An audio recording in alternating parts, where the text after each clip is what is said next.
Hola y bienvenidos. Hoy nos enfrentamos a un verdadero laberinto.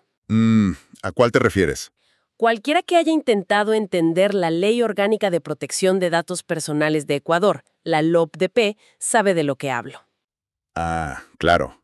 Buscas información y te encuentras con una avalancha. Hay más de 50 documentos oficiales distintos. Es de verdad abrumador. ¿Por dónde se empieza? Es el problema perfecto para perderse incluso antes de empezar. Y es precisamente por eso que el material que vamos a analizar hoy es tan útil. A ver. No es una guía de implementación. Es algo mucho más fundamental. Es un punto de partida. Viene de Consulting DPO. Que no es una firma de abogados tradicional, ¿cierto? Para nada. Es una consultora que integra perfiles legales y técnicos. Y está orientada a la implementación real de la LOPDP. Su misión es básicamente simplificar lo complejo. Y para hacerlo, José Julio Córdoba de Consulting DPO creó un documento que es como un mapa para ese laberinto. Exacto. Consolidó y resumió los 3 documentos clave que hay que conocer sí o sí. Artículos de la Constitución, la ley LOPDP completa y su reglamento general. Y no solo eso. Para hacerlo todavía más accesible, desarrollaron una herramienta que me parece fascinante. El GPT especializado. Así es, está entrenado con más de 20 de esos documentos clave. Esto permite que cualquier persona le pueda hacer preguntas directas, en lenguaje normal, y obtener respuestas claras. Entonces, la idea detrás de estas dos herramientas, el documento y el asistente de IA, es la misma. Pues sí, es quitarle el miedo a la ley, hacerla comprensible. Ok, vamos a desglosar esto. Nuestra misión hoy es usar estos materiales para trazar esa ruta. Empezaremos por el principio. Una historia que a mí me sorprendió. El origen de la protección de datos no tiene que ver con Internet. Es un dato que sorprende a muchos. Luego, veremos cómo esa idea aterrizó en Ecuador con una cronología llena de pausas y acelerones. Y finalmente, nos sumergiremos en el corazón del documento, los resúmenes de esos 3 pilares legales. Perfecto. Vale, empecemos por esa historia. Mi cabeza inmediatamente asocia protección de datos con redes sociales, con Google. Claro, con todo lo digital. Exacto, con todo lo que pasó a partir de los 2000. Pero las fuentes que tenemos dicen que la raíz del problema es mucho más antigua y tiene un protagonista inesperado. Completamente. La historia no empieza en Silicon Valley, para nada. Empieza en la Europa de la posguerra. Tamatas. ¿Sí? Nace de derechos muy humanos. El derecho a la intimidad, a que te dejen en paz. El primer gran villano de los datos no fue una corporación tecnológica, sino el Estado. ¿El Estado? Sí. En los años 70, los gobiernos se dieron cuenta del poder de las computadoras y empezaron a digitalizarlo todo. Censos, historiales médicos, antecedentes penales. Claro. De repente la información de millones de personas que antes estaba dispersa en archivos polvorientos se podía cruzar y analizar con un clic. Eso debió generar pánico. Generó una pregunta fundamental que es la base de todo esto. ¿Quién tiene el control sobre mi información? Mi información personal. Exacto. Y de ahí nace el concepto de autodeterminación informativa, que suena complejo, pero es simple. Es el derecho a decidir sobre tus propios datos. Y Europa se lo tomó en serio desde el principio. Muy en serio. Alemania, de hecho, aprobó la primera ley de protección de datos del mundo en 1970, mucho antes de que la mayoría de la gente supiera que era un email. Y me imagino que cuando llegó Internet en los 90, todo explotó. Claro. Los datos ya no se quedaban en un servidor del gobierno alemán, podían cruzar el planeta en un segundo. Exactamente. Las leyes nacionales se quedaron pequeñas. Y esa carrera nos lleva al gran punto de inflexión que mencionan las fuentes, el GDPR, el famoso Reglamento Europeo. Sí, el Reglamento General de Protección de Datos de la Unión Europea en 2018. Eso no fue solo una ley más, fue un cambio de paradigma. Tenía alcance extraterritorial. O sea que aplicaba a empresas de fuera de la Unión Europea si trataban datos de europeos. Justo. Y además, con multas millonarias. Básicamente, Europa le puso las reglas de juego al Internet global. Se podría decir que sí, y provocó un efecto dominó en todo el mundo. Muchos países, para poder seguir haciendo negocios con Europa y para proteger a sus ciudadanos, empezaron a crear leyes inspiradas en el GDPR. Y ahí entra Ecuador. Ahí entra Ecuador. Brasil fue uno de los primeros en la región, y por supuesto, Ecuador siguió ese camino con su LOPDP. Así es como una idea nacida en los años 70 para controlar al Estado terminó regulando a las apps que usamos hoy. Esa conexión histórica es clave. Ahora, veamos cómo aterrizó todo esto en Ecuador.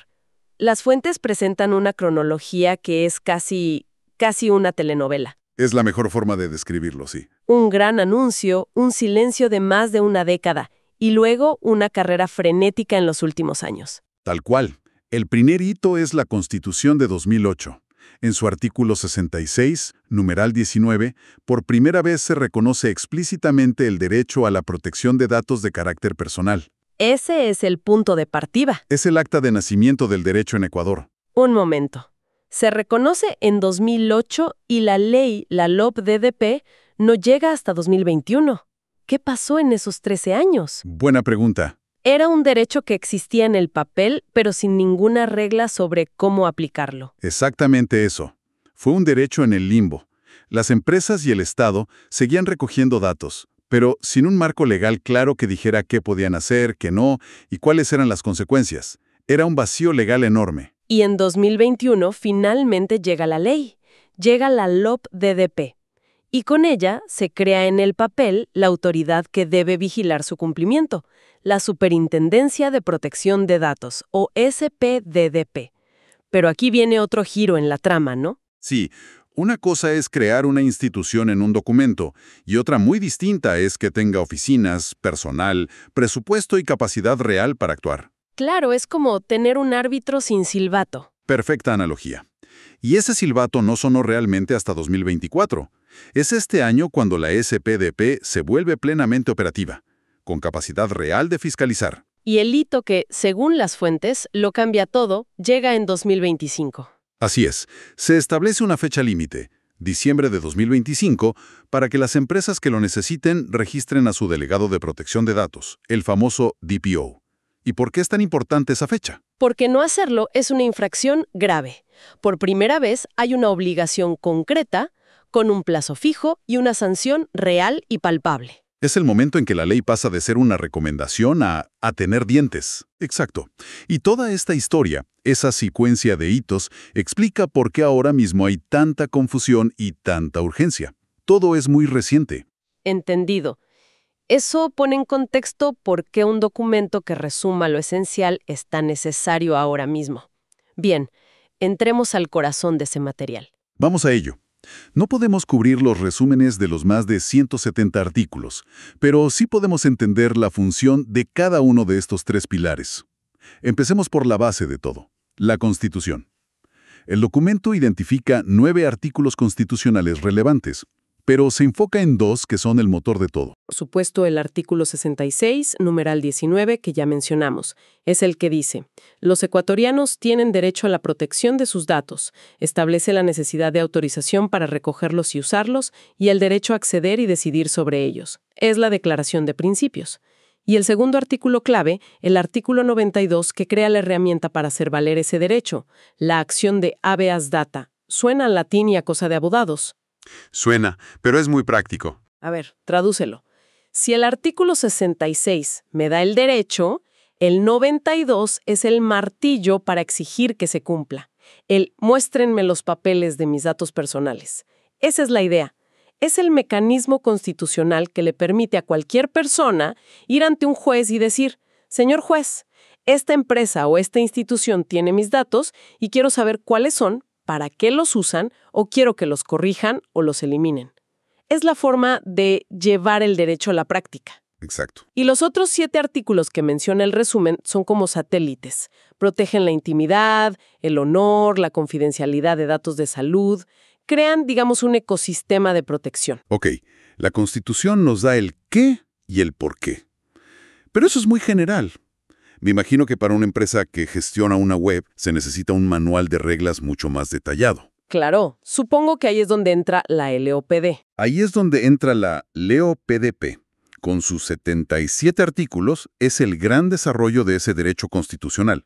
El resumen del documento se centra en las partes más operativas. Por ejemplo, primero, los principios. Son como las reglas de oro de cualquier tratamiento de datos. Licitud, lealtad, transparencia, finalidad. Te dice, por ejemplo, que si recoges datos para una cosa, no puedes usarlos para otra totalmente distinta sin permiso. Y luego están los derechos de las personas, que aquí tienen un nombre particular, Arco Plus. Sí, y son la materialización de la autodeterminación informativa. Son las iniciales de acceso, rectificación, cancelación y oposición. ¿Y el Plus? El Plus añade derechos más modernos, como la portabilidad, que es el derecho a llevarte tus datos de un servicio a otro, o el derecho a no ser objeto de decisiones 100% automatizadas que te afecten significativamente. Entonces, estos derechos Arco Plus es justo pensarlos como el control remoto del usuario para sus propios datos. Es una analogía excelente. Puedo verlos, puedo arreglarlos si están mal, puedo borrarlos y hasta me los puedo llevar a otro lado. Le devuelve el poder al individuo. Pero la ley no solo da derechos, también impone obligaciones muy serias. El resumen destaca varias. La obligación de implementar medidas de seguridad, hacer análisis de riesgo y notificar si hay problemas. Crucialmente eso. Notificar a la autoridad y a los afectados si sufres una brecha de seguridad. Ya no se puede barrir un hackeo debajo de la alfombra. También define quién es quién en este juego, ¿no? Los roles de responsable y encargado. Fundamental. El responsable es quien decide por qué y para qué se usan los datos. Por ejemplo, la empresa dueña de la tienda online. Y el encargado es quien los procesa en nombre del responsable. Por ejemplo, el servicio de cloud donde se alojan los datos. Y el DPO, el delegado de protección de datos.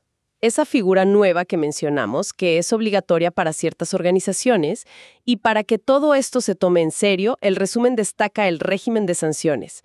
Las multas graves pueden llegar hasta el 1% de tu facturación anual.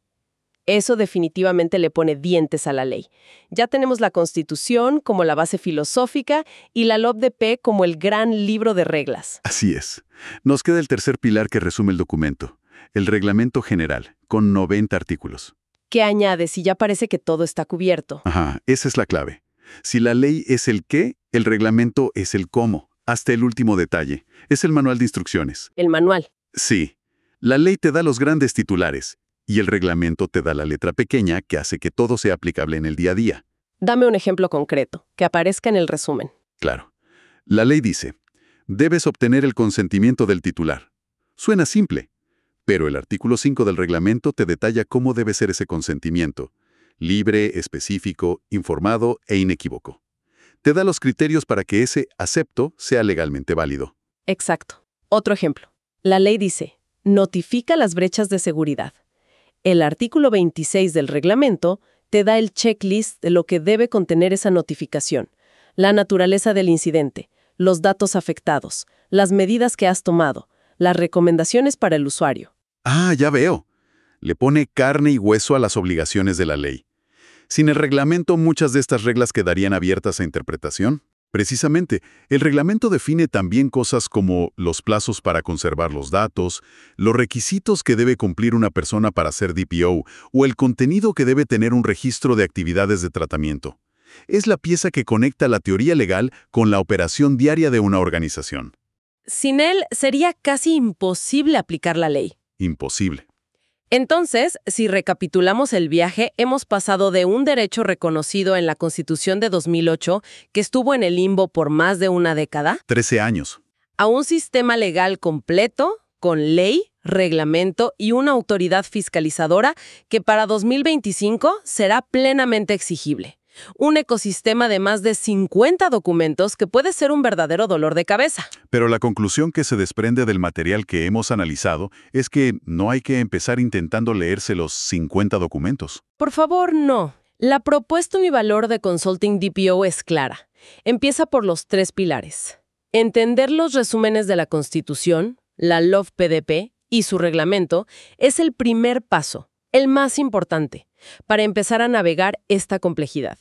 Y herramientas como este documento resumen gratuito o el asistente de IA son precisamente eso, rampas de acceso para que el conocimiento fundamental no esté reservado solo para expertos. Demuestran que, aunque el cumplimiento total es un trabajo profundo que a menudo requiere asesoría, la comprensión inicial no tiene por qué ser una misión imposible.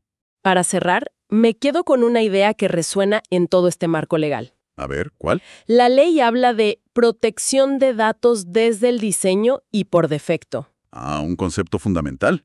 Esto es más que una obligación, es una invitación a un cambio de mentalidad. Nos empuja a hacernos una pregunta. ¿Cuál? ¿cómo serían nuestros servicios digitales, nuestras apps o incluso los trámites del gobierno si la privacidad no fuera una casilla que marcamos al final, sino el cimiento sobre el cual se construye todo desde el primer boceto? Es una idea para reflexionar.